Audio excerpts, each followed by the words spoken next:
Cam Newton is back. The Lions finally didn't lose. And the top 5 NFL players to show up on the big screen. Welcome to Saturday Morning Inspection.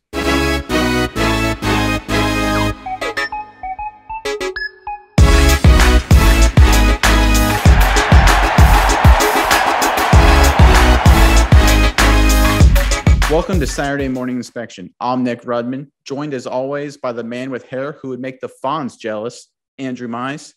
We are not your typical big sports media show. We don't have the hot takes and the big budgets and the fancy suits, but we got to make up for it by working ridiculously hard, doing our research, and being ridiculously good looking. That's right, Nick. And because we are not backed by big sports media, we need your help. You, the listener, whether you're listening on YouTube, Apple Podcasts, Spotify Podcasts, whatever your listening pleasure may be, if you could just give us a like, a comment, maybe subscribe to our YouTube channel, we greatly appreciate it, and it helps us out a ton. To search for us on those platforms, we're at Saturday Morning Inspection on YouTube, Apple, and Spotify. On Twitter and Facebook, we're SMI Football Show. And as always, you can go to our website, smishow.com, to find out anything about the show. Nick, I think we have an excellent show today. Let's get straight on into it. Our first story today is the Patriots are humming, and I'm actually quite upset. Let's hear your thoughts on it, and I'll give my thoughts on it afterwards. But this is scary. Yeah, so you and I, both grew up in the early 2000s, and the last 20 years, what have we all lived through? The Patriots every year being really good, really competitive. They're going to make a deep playoff run. They're going to show up in big games. And look, I'm a big fan of Belichick. I was a big fan of Brady in a lot of ways too. It's hard not to be with how well they're playing if you're just a fan of football. But finally, after last year, we all kind of, breathe a sigh of relief. The Patriots, they're not going to be any good anymore. Going to fall back into mediocrity. No longer going to have to deal with New England. It's somebody else's time. Well, after smacking down the Cleveland Browns 45-7, I think we have to say it now. The Patriots are back. Yeah, and I don't even think we can say back because they didn't really ever leave. Like a 1-year absence, and they were still not too bad that year. But yeah, Mac Jones looks incredible. Everyone is now, of course, saying, "Oh yeah, we all knew he was special. Yeah, I can't believe he went as low as he did." Yeah, right. People are like, "Oh, he should have been number 3 right after Zach Wilson." Okay. Well, why didn't you pick him there? Okay, everyone doubted him. Bill saw whatever he sees in young, white, seemingly unathletic quarterbacks, takes him into New England, develops into a monster, puts him in the best system possible for his skills. That's what they do in New England, is highlight your skills and don't let your weaknesses get exploited. And that is what they did this week against the Browns, a team that just constantly, no matter how many strengths they have, keeps letting their weaknesses get exploited. And that big weakness this weekend was Baker Mayfield. Yeah, it absolutely was. The highlight that one of the difference between Mac Jones, and I think why Belichick and that team up in Foxborough drafted him in the middle of the first round, and why obviously they're very excited that they have him now, is if we compare him with Baker Mayfield. And there was a moment in the game that really jumped out at me. So New England had a 24-7 halftime lead, and they're getting the ball to start the third quarter. It's all New England. Cleveland really doesn't have a shot at this point. But the Cleveland defense does its job. They force a quick 3-and-out. That talented Cleveland defense gets the Patriots off the field. The Browns get the football back with decent field position. Look, it's already a few minutes into the third quarter. You're down 3 scores. You're maybe only going to have 6 possessions or so left in the game. You got to have a little bit of urgency. You don't have to go no huddle, but you have to have some urgency and have to score with some relative speed. What did they do? They hand the ball off to Nick Chubb on first down. Okay, not a bad decision. Nick Chubb's a good player, but all right, only gets 3 yards. So maybe go somewhere else. Take a shot downfield, get Baker Mayfield a chance. On second down, they run the ball again, get 3 more yards. I was surprised, right? You're down 3 scores on the road. You got to make plays down the field. I'm like, okay, they're setting something up. It's, Stefanski, the head coach at Cleveland. He's setting it up to make Baker make a big throw down the field to get them back in this game. Third down, they run the ball again, don't get the first down, and punt. And that was essentially, for all intents and purposes, the end of the game.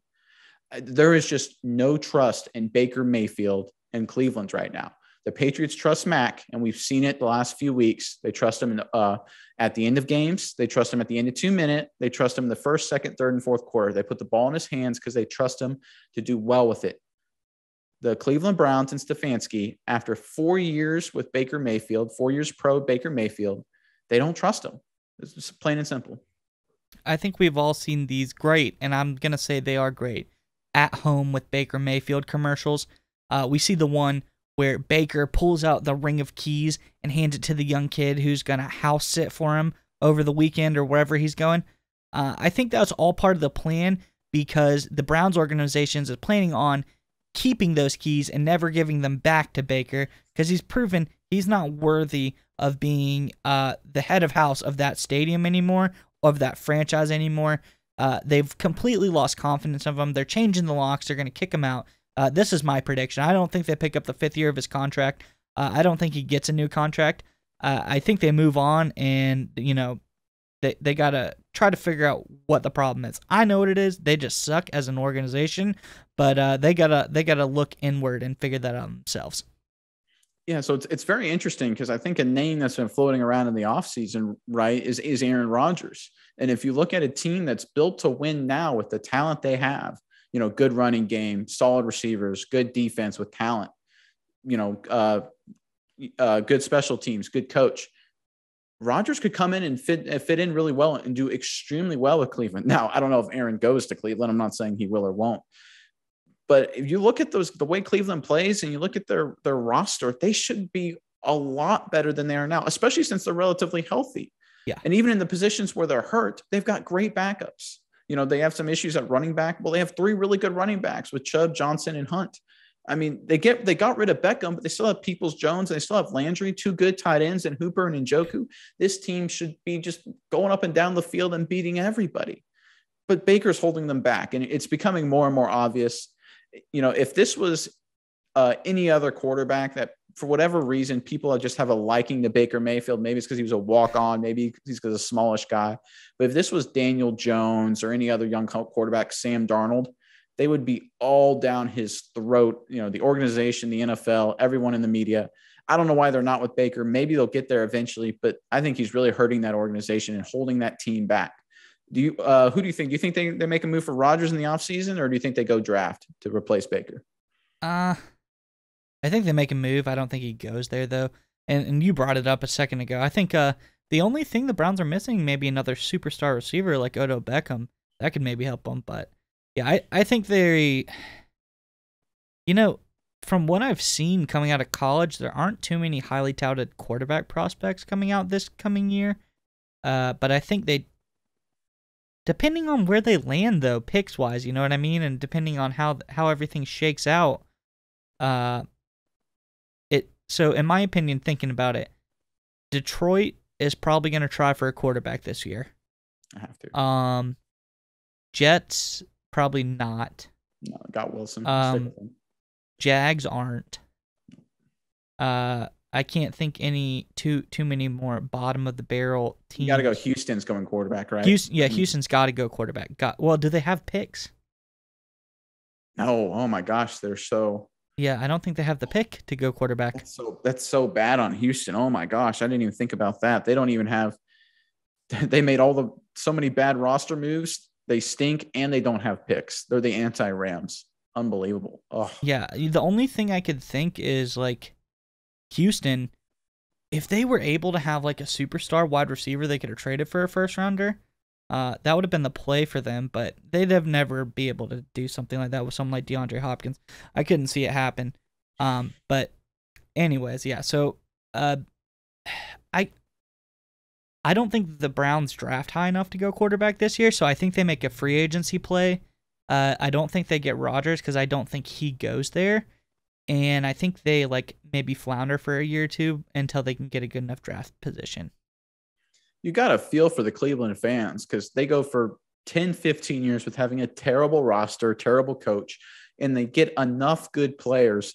Finally, they got Garrett, they got the guys on offense we already talked about, where they're actually a respectable team roster-wise. Solid coach. I think Stefanski's good, not great, but he's a solid coach.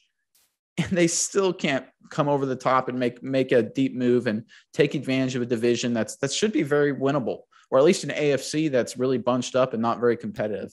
You got to feel for those fans. Yeah, they were just a couple years removed of taking the paper bags off of the heads in the stadium, but they might be coming back on sooner than we think.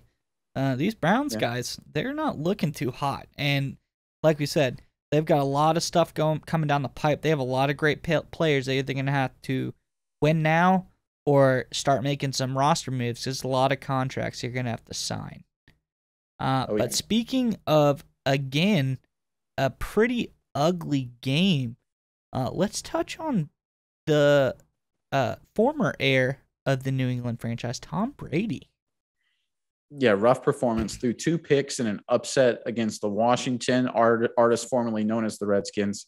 Very, very poor performance by Brady. Scored 19 points against a defense that lost a superstar defensive end, Chase Young, for the season during that game. Big heartbreak for Young in that defense. He's a great young player, a lot of energy. So sad to see him get hurt. But just a bad loss for Tampa. Their second straight loss in a row. Should there be some concern in Tampa? And is Brady finally catching up to Father Time, or Father Time finally catching up to Tom Brady, I should say? Yeah, I think, well, coming off a bye too, so there's really like no reason he should be like completely rested up, so to speak. But I don't. As far as everything else goes, I've saw Arians' response, publicly calling out Brady again, and I read about it a little bit, and some people or pundits come out and say, last year Arians called out Brady, and that's not so much so to call out Brady as it is to Brady's the head of that organization, especially team-wise, and if Arians is calling out him, that means he's calling out everybody below him as well. So everyone's like, hey, they're calling out the boss man. We all need to be on notice. Everyone's got to play better. So maybe, hopefully that they bounce back. They're too talented. They're too good. And I don't trust that they're just too dangerous for me. Like, I can't trust that Tom Brady and that cast of players is just going to dive off the face of a cliff and not make the playoffs or something like that. So we'll just see what happens. I think they bounce back in some regards, but what a hit. Like you said, what a hit for Washington, a team that's getting some momentum. They're not like going to make a playoff run or anything like that, but they're just, that's a team that's in the market for another quarterback potentially, but they're just making moves, like doing all these things. They're playing their hearts out. They're getting a couple good wins here and there. Then their best player, like Chase Young, goes out torn ACL rest of the season. And like we said earlier in the week, Ohio State DNs and torn ACLs, name a more iconic duo. I can't imagine. Bosa's, Young, everyone's ACLs are not safe. I don't know what they put in the water at Ohio State, but I don't want any of that. Yeah, it's a tough break. And, Chase Young is one of those guys. He's a pillar defensively and a pillar for your team because he brings that energy and that work ethic and that intensity week in and week out, that competitive desire that, a lot of good teams have that guy that's not the quarterback to kind of carry the mantle, right? Baltimore had Ray Lewis for a long time. The Patriots had a number of those guys, in the old days with like Rodney Harrison. You can find a lot of these teams, even the Patriots who won the Super Bowl last year. They had those guys up front with Ndamukong Suh and Jason Pierre-Paul. As a team, the quarterback sets the tone, but you kind of need another guy because the quarterback has like a really easy day at practice. He kind of just stands there and throws passes and does footwork and stuff, but he never really hits anybody or nobody really hits him. Doesn't really have to run around a whole lot. He's not quite kicker easy, but it gets pretty close. So you kind of need that guy in the trenches, the kind of physical guy who puts up with the grind every day to kind of come out and have lots of energy and be a leader and motivate people. And Chase Young was that guy for Washington. And it's just a shame to see him get hurt. Very promising career, just a second year in the league. I hope he comes back strong, even though he plays for the hated Washington football team. But just a disappointing turn of events for him and that organization. Absolutely. I agree 100%. But as one door shuts, another one opens. As one player leaves a team, another has returned. Cam Newton is back. He is back, and Carolina seems to got a little bit more energy now. What do you thoughts? I think his first 2 plays from scrimmage were touchdowns. I guess they've got some life now. How do you view the Carolina Panthers now that Cam Newton is back? So first I want to hit on the bummer person to be of the week, and that's PJ Walker. He actually started at quarterback for Carolina. We talked about Walker a little bit in some earlier episodes, but this is a guy who played in the XFL. NFL didn't want him. He does really well in the XFL, gets noticed, gets on an NFL roster. He's backing up Darnold. No real chance to play. Darnold gets hurt. He gets some playing time. Darnold's not going to come back. They bring in Newton. He's obviously not ready to start. So this is PJ Walker's time to shine against the mighty Arizona Cardinals in Arizona. This is his moment, his time to be an NFL star. Cooper Rush had his a few weeks ago. This was going to be his Cooper Rush moment. And what happens?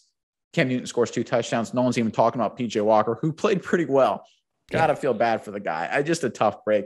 But when it comes to Newton, so the thing with Cam Newton, and I'm going to go on a little bit of a deal here. Cam Newton and Carolina, they kind of remind me of a couple that broke up, right? They had a long relationship together with a lot of happiness, a lot of good things. And then it got kind of rough there at the end, and things weren't going great. So they just separated. It was good for everybody to separate. But both of them, they got used to a relationship. But then they were on their own. They were trying different people. Carolina, they dated Teddy Bridgewater, but he was a little too safe. He was like the safe person you date. Then they went to Sam Darnold, who was kind of the fixer-upper. It didn't work out with Sam Darnold either. So Carolina's kind of now the ex who's like, I've tried the dating game. It didn't really work out. When was the last time I felt happy? Oh yeah, 6 years ago with Cam. Let me give Cam a call. It's 1 a.m. Let me see what Cam's up to. Hey baby, up. It's me, Carolina. Exactly. And people, and they forget, like any of these couples that we see, they get back together after they've broken up. They seem to forget how bad it was at the end. Right. And this first game back, that honeymoon phase is back, like you're saying, but it doesn't last long. No, it doesn't. I mean, I guess he's right now he's slated to start this weekend. And, I hope he does well. He's certainly still physically talented, but the last 2 years he had in Carolina, he was banged up. He was hurt. He couldn't throw the ball, couldn't complete passes very well. That offense was terrible. And he was the main reason why, he didn't look great with New England last year either. He was pretty bad with the Patriots. And we see what Mac Jones has done with the Patriots this year. I think it just reminds me of a breakup. They get back together. They're in the honeymoon phase. Everyone's excited. Social media, all across, high-fiving, hugging. They're back together. The Rachel and Ross are finally back together. It's going to end ugly, I think, pretty quickly. Yeah, I definitely agree. But one pivot I want to make on this topic here is about the Arizona Cardinals, who are dealing with some injury issues. But a trend I've been seeing lately is teams have been getting really hot and doing really well, and then all of a sudden, a seemingly not good team like Carolina, like the Jets, like the Jags, like all of these teams, the Dolphins, Baltimore, Dallas, Buffalo, Arizona, these teams that have been on fire are getting tripped up by these seemingly not good teams. What is up with that? What are your thoughts on that? Because that's crazy to me. Well, and it's not just getting tripped up, it's getting beaten bad. Carolina killed Arizona. Denver killed Dallas. Miami handled Baltimore pretty well Thursday night. It's strange. I think it tells you, one, how competitive the NFL is. Even if you're a really good team and you're playing a team that's really bad, the level of talent is still relatively close. And it tells you how a couple turnovers or maybe a good game plan can switch it one way or the other.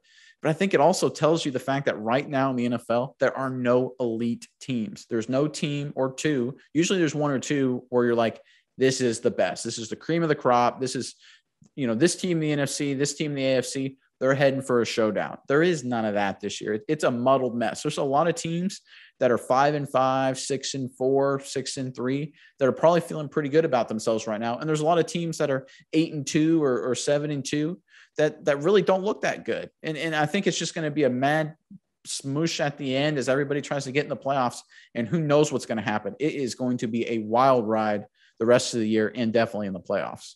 And for me and my team personally, I don't like it as much But as being like on a casual fan level of the NFL, I kind of like it. It's pretty cool to not know who's going to be in the playoffs this year. There's no clear anybody, it seems, could make a run to the Super Bowl, and we really haven't had this in such a long time. It's literally both divisions are up for grabs. Division subsets, the East, West, North, South of each division is up for grabs. There's no clear cuts in any division, like you said. Yeah, and I think it kind of speaks to why a lot of teams are kind of maybe shifting all in a little bit because they feel like it's open and they feel like, now's their time to take advantage because there's no clear-cut elite contenders. So that's why you see teams like the Cardinals and the Rams, making big moves, trying to push themselves over the edge.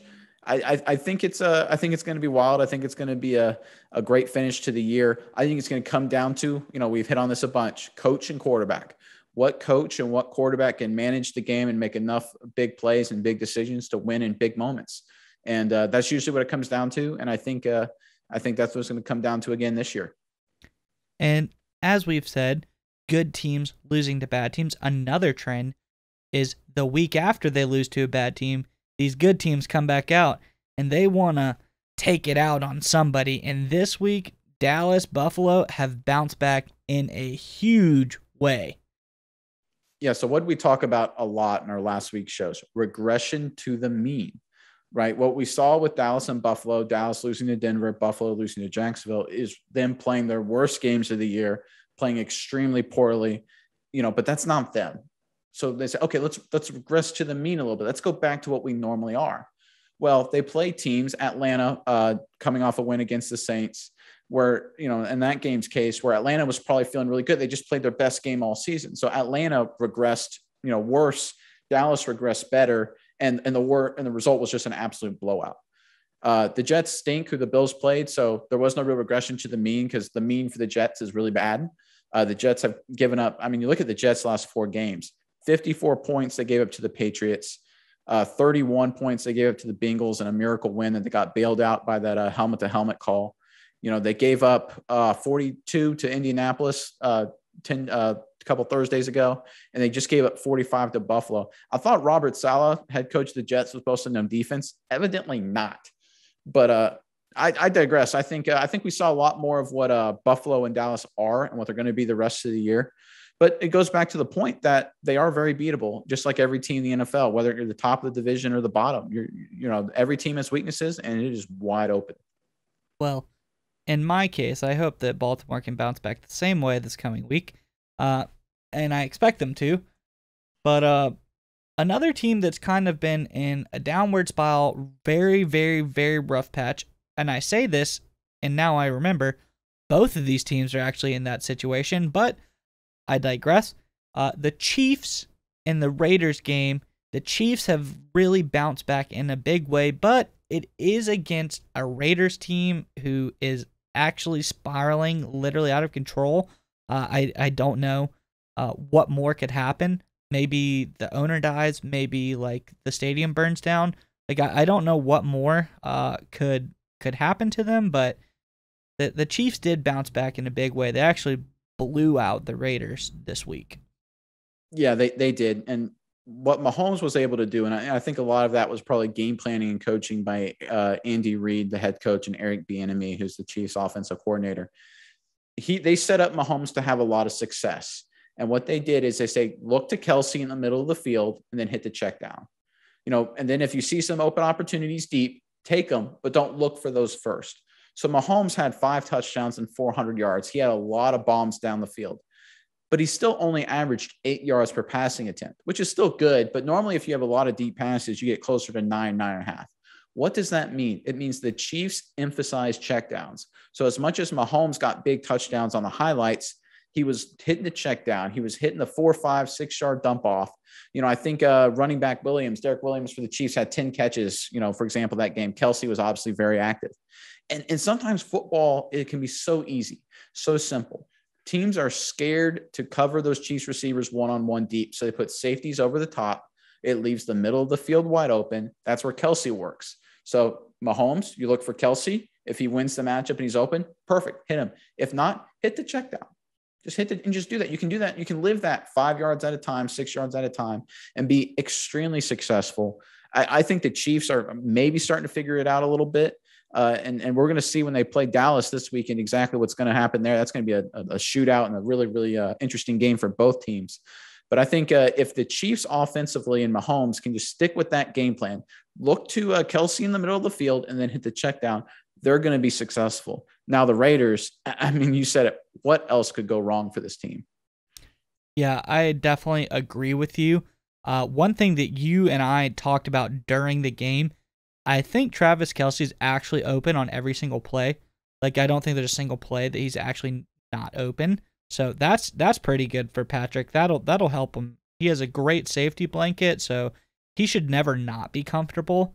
And one thing I said last week is the loss of Henry Ruggs for the Raiders is so big because it takes away that Tyreek Hill deep threat, big over-the-top play style, which then allowed the Chiefs to kind of focus on Darren Waller so much more. You didn't really see him too much throughout the game. As bad as the Chiefs' defense was, they were able to cover him up some. I think Tyrann Mathieu was on him a lot, maybe. But that loss of Henry Ruggs really, really hurt the Raiders team in their offensive scheming, like how they want to play football, because they kind of want to play a little bit like the Chiefs. They're set up offensively to be pretty similar to the Chiefs, and it just didn't work out for them. I don't foresee them doing much better at all this season. They've just lost so much, so much. There's not too much you can do, but yeah, I think the Chiefs. This is a good bounce back for them. I don't think they're back by any means. I think they have a lot to go. Let's see if they can beat up on an actually good team in Dallas, which, spoiler alert, I don't think they can, but we will see.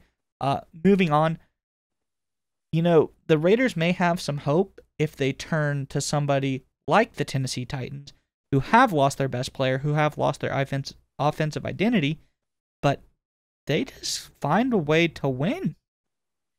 Yeah, I mean, it's unbelievable. They are 3-0 this season in games Derrick Henry didn't finish, and Derrick Henry's their finisher. So it's really bizarre. Honestly, I think it's a mirage, right? Even they lost to New Orleans this past weekend, but I think New Orleans more lost the game than Tennessee won it. So New Orleans outgained Tennessee by more than 100 yards, but Tennessee won like they did against the Rams last Sunday night. With turnovers and avoiding dumb penalties. And that's great. You can win individual games like that in the NFL. In the long term, however, you need offensive weapons and you need good quarterback play. Derrick Henry's hurt. That's their best offensive weapon. That may be the best offensive weapon in the NFL. So they don't have that. Julio Jones has been hurt. A.J. Brown's been a little banged up. And Ryan Tannehill, I love you, Ryan Tannehill. You are not carrying any team deep in the playoffs. I think the Titans, the interesting thing for Tennessee is they actually have a pretty easy schedule the rest of the way. They got a terrible Houston team twice. They get the Jets. They have a few other tough games, but you're looking at a team that could, if they just win 4 of their final 7 games, they'll be 12-5. And in an AFC that's really clumped together, they could be the number 1 overall seed in the AFC and maybe be the worst number 1 overall seed in my recent memory. I can't imagine a team that has actually less offensive playmaking ability, but winning as many games as they are. I mean, do you believe in this Tennessee team or do you think they're just a mirage?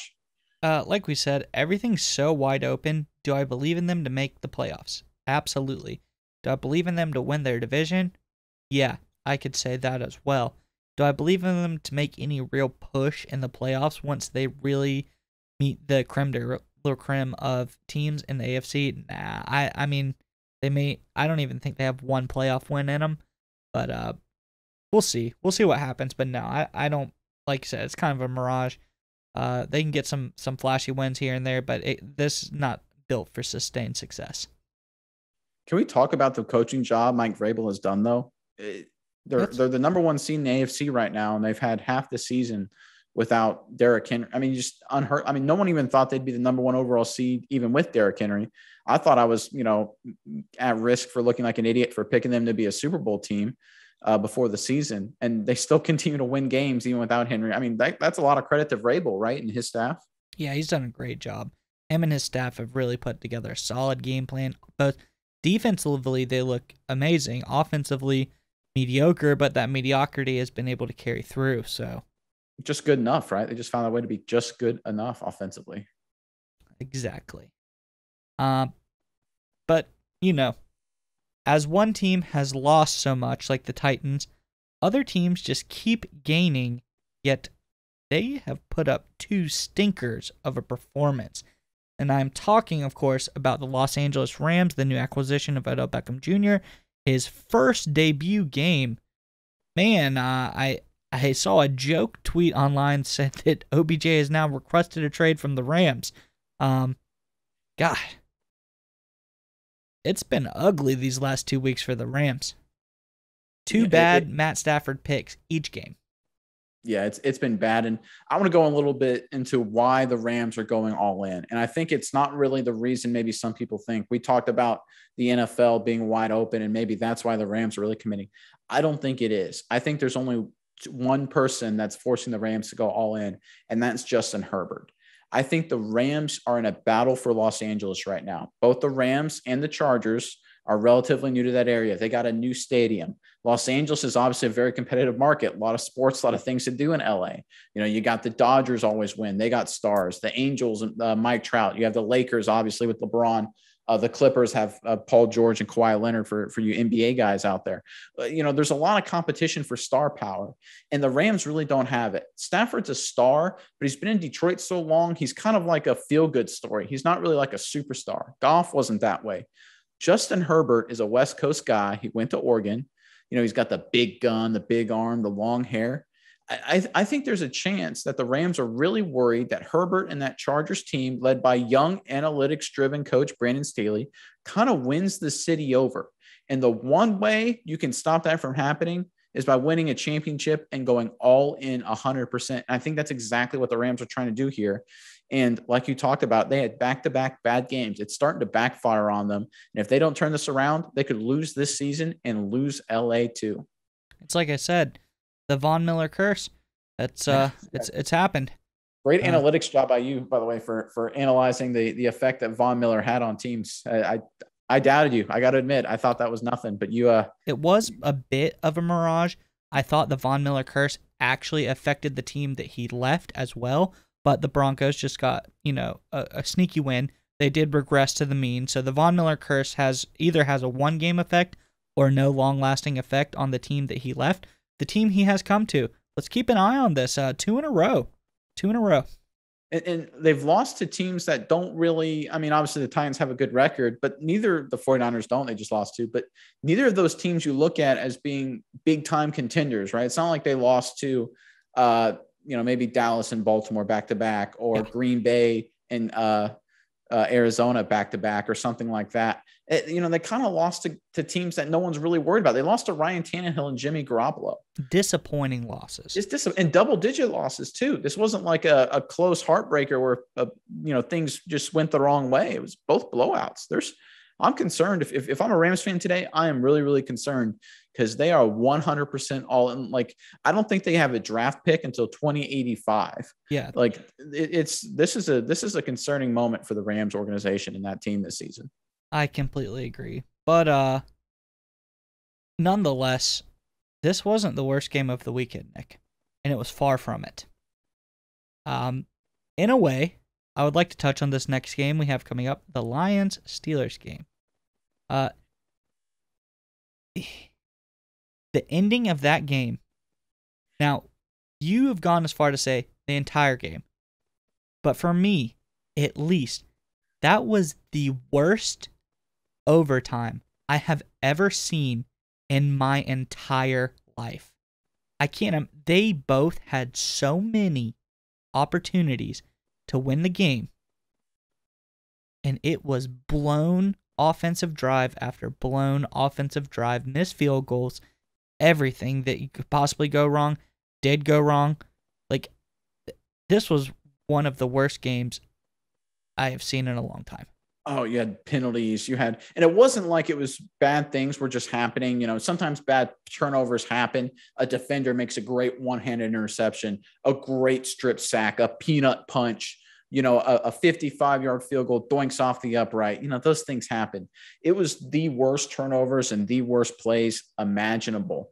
You had Detroit's kicker who lined up a 48-yarder for the win, for the first win of the season, and I think the ball went 18 yards. I honestly think that the fans in the stadium probably thought it was blocked, how terrible that kick was. It was about 9 feet off the ground and went nowhere. It was nowhere. It was just an abomination. And then you had Pittsburgh, who just fumbling the ball away every other, all their possessions in overtime, the dumb penalties. It was just an ugly, ugly, ugly game and an ugly overtime. I don't know who feels worse right now. The Steelers fans, the Detroit fans. Detroit's still winless technically, and Pittsburgh somehow blew that opportunity for an easy win. I don't know. This was just a game I think both teams want to forget. Well, two things I'd like to point out is I heard a report that laces were out. The laces were out on that kick. So before the jury has rest, we need to just dive back in and make sure that was good. If the laces were out, kicker, it wasn't the kicker's fault. So, but nonetheless, he missed a few other kicks. And you brought up who feels worse. Well, the Lions have not won. But for the first week in this NFL season, they also have not lost. And I think you feel pretty good about that. What else can you feel? You've lost all 8 games so far this season. For the first time, you have not lost a game. I think that's cause to celebrate a little bit. The Steelers, I would be very worried if that was the performance we put up. I don't care if Ben was there or not. You're playing the Lions. By far the worst team in the league right now. Everything doesn't go their way. And in this game, still nothing went their way, yet you still couldn't beat them. So either Mason Rudolph is the worst backup in NFL history, and this team just doesn't have firepower to do anything, and your defense is terrible, or this is a comedy of errors by both teams, and it's really just unexplainable to me. I think after last season and this season, I'm starting to get a greater appreciation for how good head coach Mike Tomlin is for the Steelers. Right, the Steelers were the worst. I think they went 11-0 or 10-0 last year before they lost. Oh yeah, they were the worst undefeated team ever. They were barely winning all the games, getting lucky. It's kind of the same thing this year. They're one hit check away against Chicago by the ref for probably losing that game. They should have lost this game. Detroit just kept giving them every opportunity to win, and Pittsburgh couldn't capitalize. Cleveland choked against Pittsburgh. I think a lot of it has to be coaching, just because I think Pittsburgh's bad. You watch them play and you're just like, ugh. They no offensive real playmaking. Defense is solid, I guess, but it's nothing spectacular. Teams can certainly move the ball on them. Najee Harris is okay as a rookie, but they talk about how many receptions he has, leading all NFL running backs in receptions, either first or second. But it's really only because they're just so bad at receiver that Roethlisberger and company just has to check it down to him. I think Absolutely. The Steelers are terrible, but Tomlin's got them winning games somehow, so I guess credit goes to him. Okay. I remember this in the back of my head. I unfortunately did not write it down. TJ Watt was injured this game. Did he return, or is he still out? He did not return. They don't think the injury is severe, but you never really know how long he's going to be out.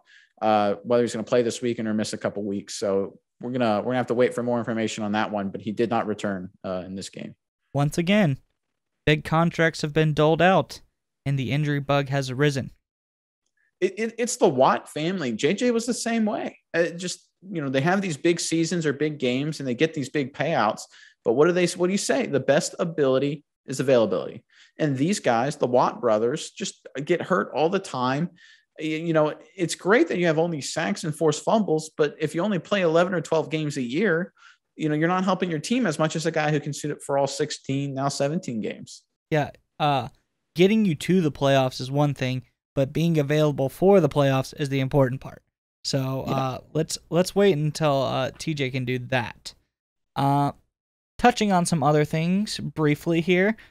Green Bay, Seattle, another ugly game, but Aaron Rodgers came back and he delivered, and Russell Wilson came back, and last week we said, is Russell coming in a little bit too rushed? And I think the answer is a resounding yes. He was not ready.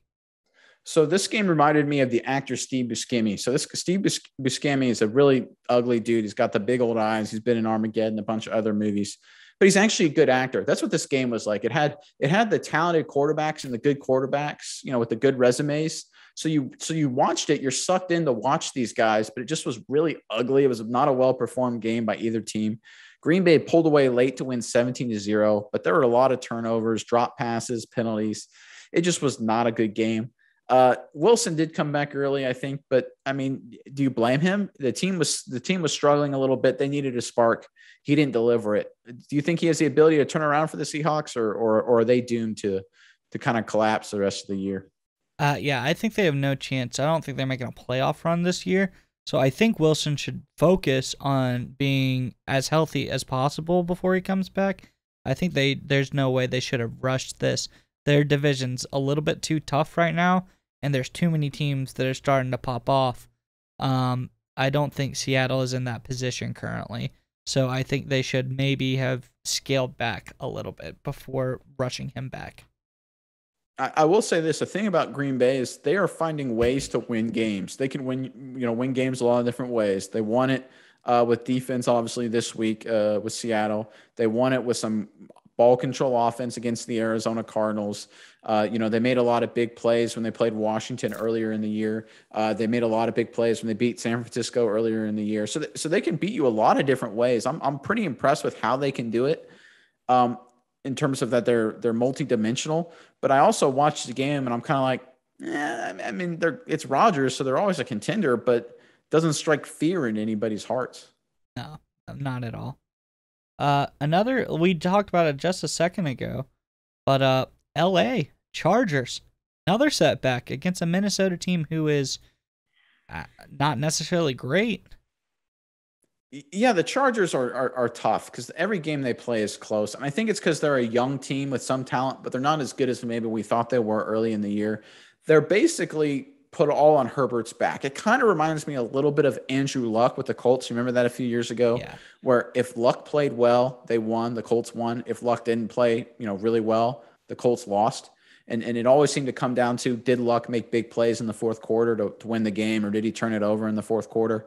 Last week against Philly, Herbert made the big plays in the fourth quarter. The Chargers won the game. He didn't make it against Minnesota. The Chargers lost the game. I think I'm still impressed with Herbert. I like him to be a little more careful with the football.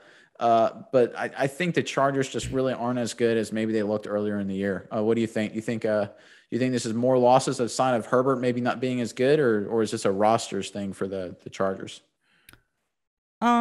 I like to think I like Herbert. I think he's pretty talented. So I think he's just having a slump right now, but I think it's more of like a roster thing. I think it's maybe he can get a little bit more firepower around him. But we'll just have to see how this development goes. I'd say they're definitely not like a contender this year in my eyes, but moving forward to next year is really going to be their big season to try to make all the upgrades necessary that they need to really, really be contender. And so we're just going to have to keep a close eye on them to see how they progress. Another side of go ahead. Yeah, I will say this. If they sneak into the playoffs, I do not want to play Justin Herbert because he's one of those guys that can make these ridiculous throws and somehow pull out a miracle win. So I agree with you. They're probably a year away from top flight contending, but I still think they're a scary team potentially down the road. On the other side of the ball, a situation has arisen, and this is kind of what I want to end this section on before we move to our next section. I know you want to talk about it a little bit. Dalvin Cook of the Minnesota Vikings has hit some controversy in the media, and there's two sides to every story, and two sides have been released. A woman, I believe from the U.S. Air Force or the U.S. Army, I can't remember which one, has accused Dalvin Cook of domestic violence. But on the same vein, I think this is the story I actually saw first, was that Dalvin Cook has accused her of attacking him. I think it even goes so far to say is like she maced him in the face and like beat him and a roommate up. Some crazy stuff coming out. But I think one thing that we are seeing here is there's almost no media coverage of any of this. I saw some obscure like articles on the internet, and compared to the Gruden situation that has arisen, there's a real disparity in the coverage. What are your thoughts on that? Yeah, so backpedal up to remember the John Gruden emails first come out, and what do we see? We see it on a lot on ESPN. I think they had Monday Night Countdown, where they had Rex Ryan and Randy Moss, and they bring it up, and Randy Moss, grown man in his 40s, big tough football player, these emails just shake him to his core, and he just starts crying. Like I don't understand. He's like so emotional and upset, and you've got the anchor says, "Oh, it's fine. Yeah, very very emotional, very very very hard." And, I'm watching this and I'm like, okay, this is, Gruden said something maybe inappropriate. Maybe it was mean. He was a jerk or crude or whatever you want to call it. But no one should read these emails and start crying. I mean, maybe Gruden's wife, when she realizes Gruden's not making as much money, so she has to cut down on the trips to Bloomingdale's or whatever for her clothes or some fancy dinners or nights out and stuff. But that's it. Randy Moss, why are you so upset? ESPN, all these guys all around this big media complex. Why are you guys upset for that? It just seemed bizarre. And then Dalvin Cook things happens. Again, it's all allegations, right? So right now there's Cook has said that he was assaulted. This woman has said Cook assaulted her. We don't know. It's going to play out however it's going to play out in the courts and all that kind of deal.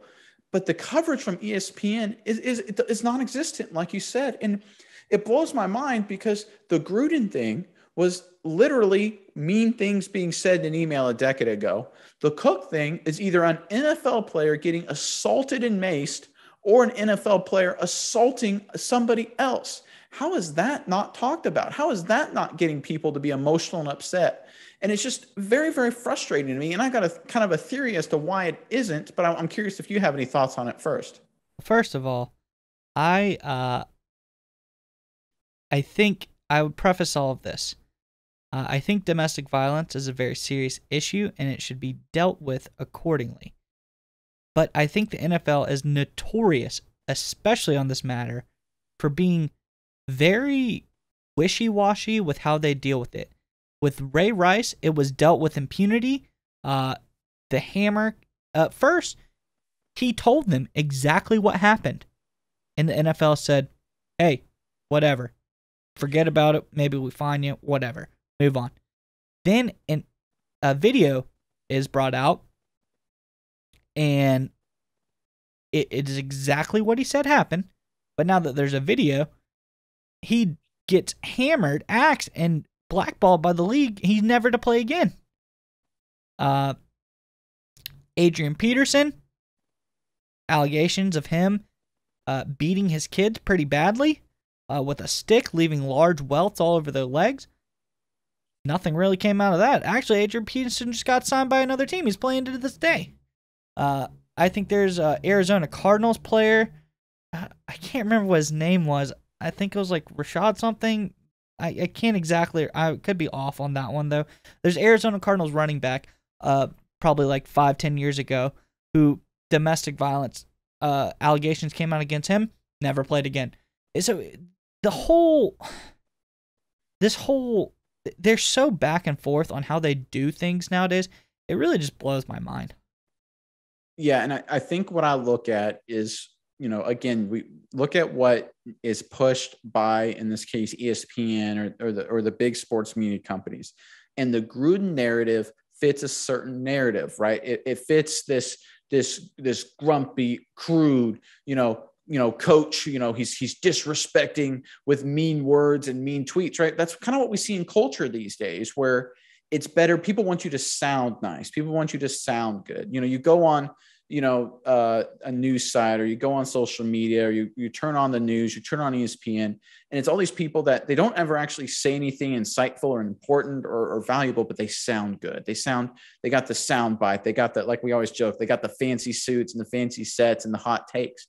They sound good, but they don't actually do anything. That's kind of was the Gruden thing. That was the opposite. Gruden sounded bad. It was rough. We got to get that out of the game. Look at what the NFL has done with taunting. Taunting just sounds bad. Ugh, we don't want taunting in the game.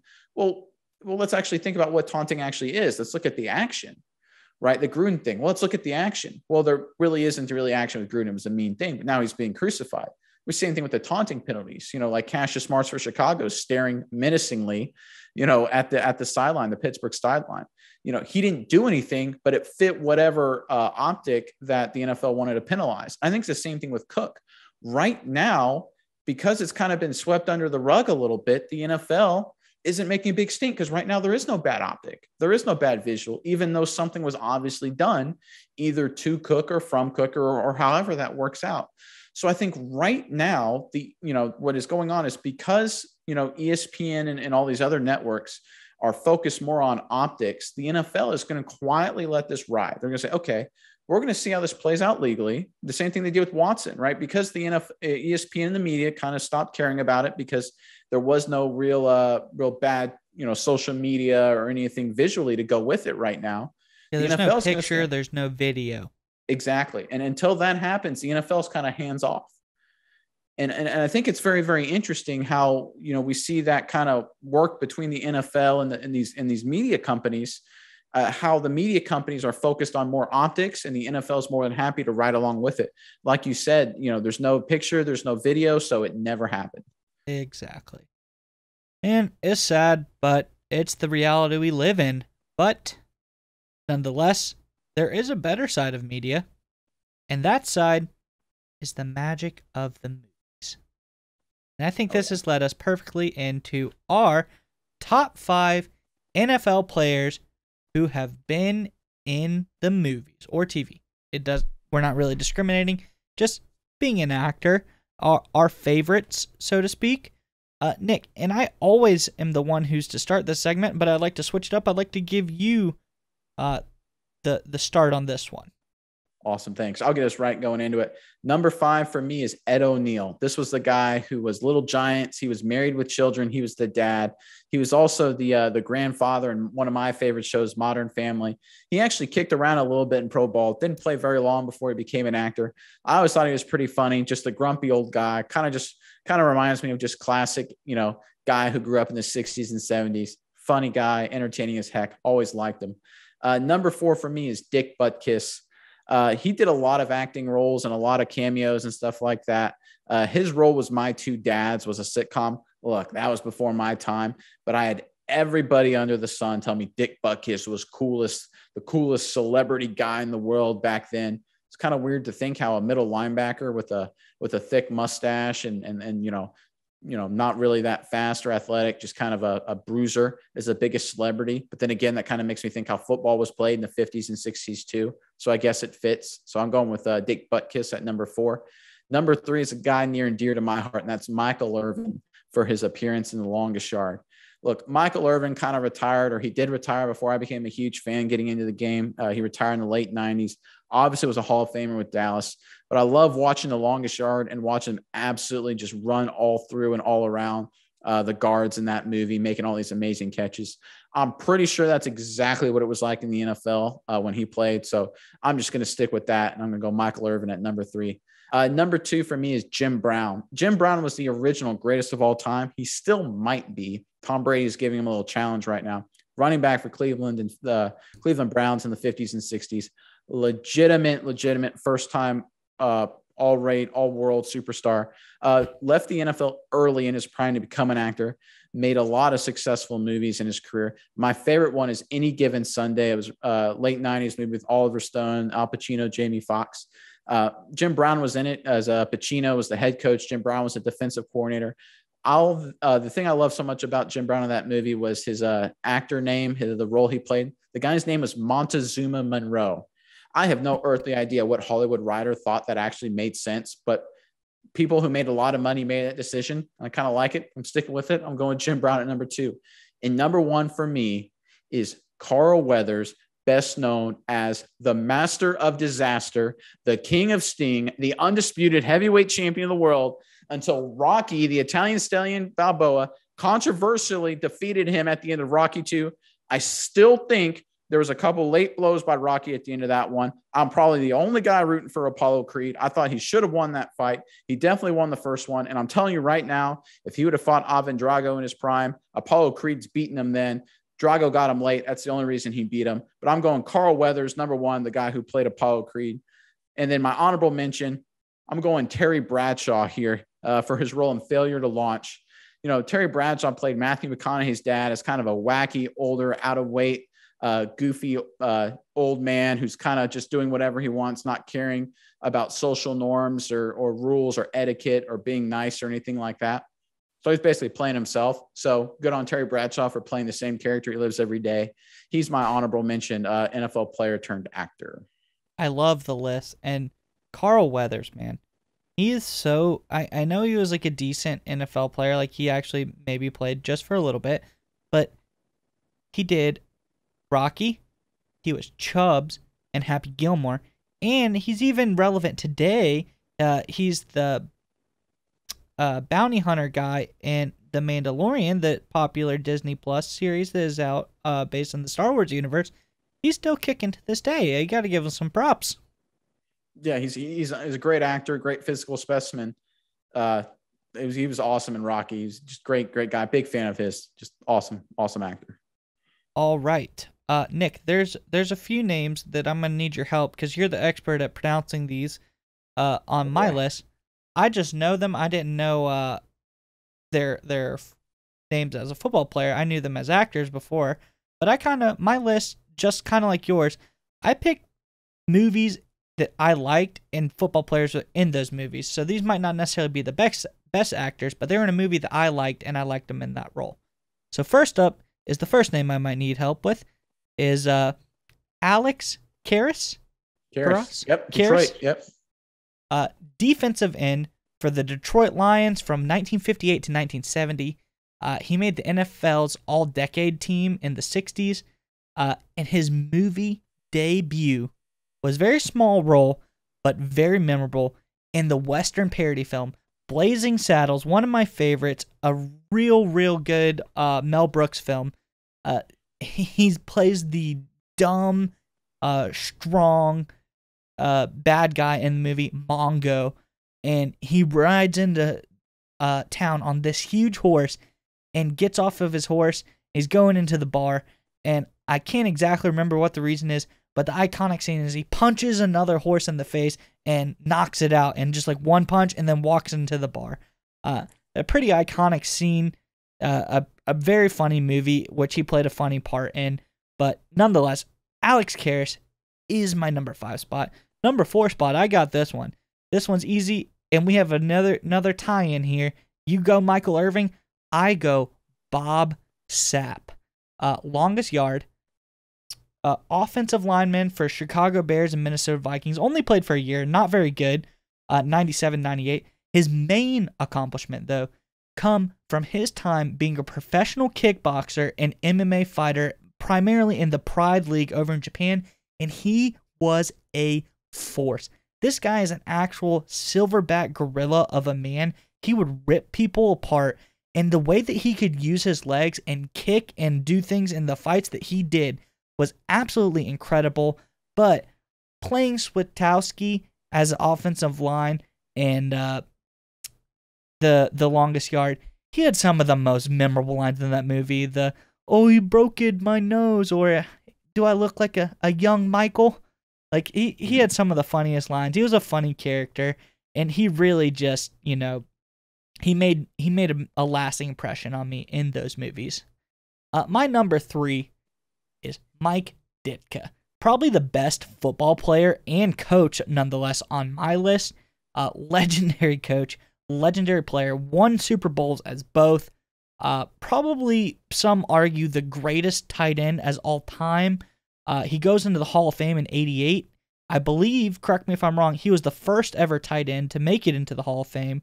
But he goes into the acting world and he crushes it. And he was in the movie Kicking and Screaming with Will Ferrell. He's Will Ferrell's assistant coach in the movie, and he just does a really good job. It's a hilarious movie, and he plays a really big part in that movie.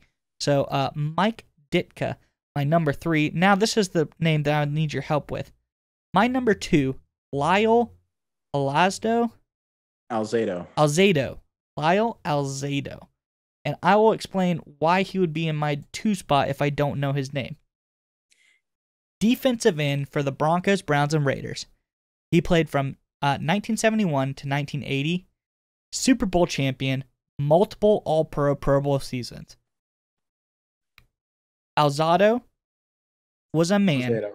Alzado. Alzado was a man who ESPN labeled as violent, combative player known for a short temper, and that is proven when a rule was created because Alzado threw his helmet at another player in the game. So they now have said that you cannot use your helmet as a weapon in the game, as we saw in last year, the Myles Garrett Mason Rudolph incident.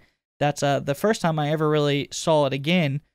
But he then pursued a career in acting, being the physical specimen, angry guy, tough guy that he was. And he was in a movie that's near and dear to me in my childhood, the Ernest series. Ernest Goes to Camp. He's a bully construction worker in that movie.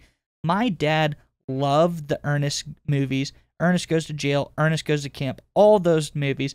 And I watched it multiple times as a kid. It just had a lasting impression on me. I remember it fondly when I think of it. I don't think they were actually really very good movies, but for me, there's a special place in my heart.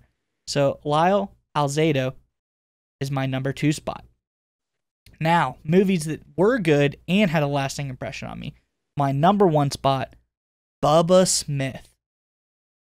Defensive end for the Baltimore Colts, the Raiders, and the Oilers from 67 to 76.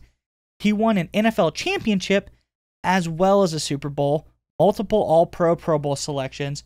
Once he retired from football, Smith started acting. He did a bunch of small roles in the 70s and 80s. He's known mostly for his role as Moses Hightower in Police Academy.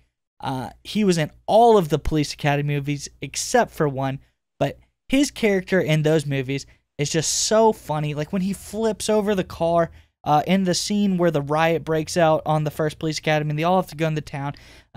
Hightower is just one of my favorite all-time characters from any of the Police Academy movies. He's a great actor in all of those, and God, he was just a great football player too. On my list, I've noticed most of these guys are defensive ends that are the players that I recognize. But in my honorable mention spot, like you said, that people told you that Dick Butkus was a star and he was the coolest guy, and a little bit before your time. This guy is much before both of our times. But on the TV show that I work on, my good friend Deacon Dawson, some people know him, Freaking Deacon, Sweet Daddy, America's Ace of the Airways, old school radio host, told me, Andrew, you gotta put this guy on your list. So, Deacon, I put him on the list. Woody Strode. That is my honorable mention pick. He was an offensive end or tight end, as sometimes we know it. Also played a little bit of running back. Strode played for the Hollywood Bears, the LA Rams, and even I added this on there, he ended his career with the Canadian football Calgary Stampeders. A crazy time back then. He played from 1940 to 1949. He did win a Grey Cup with the Calgary Stampeders, so congrats to him. But Strode's first big movie that I really remember him from was Spartacus. He played an Ethiopian gladiator called Draba, and his role in the movie is he fights Spartacus in like the big gladiator fight in the movie. And Spartacus is played by Kirk Douglas, and they're supposed to fight to the death. And Draba wins the fight, but instead of killing Spartacus, he turns on the Roman military commanders up in the box that who paid for all these fights to happen, and goes and like charges at them.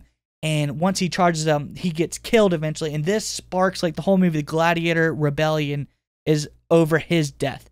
And he's also in a ton of other movies all throughout the late 80s, early 90s. He had like a revival of his career then.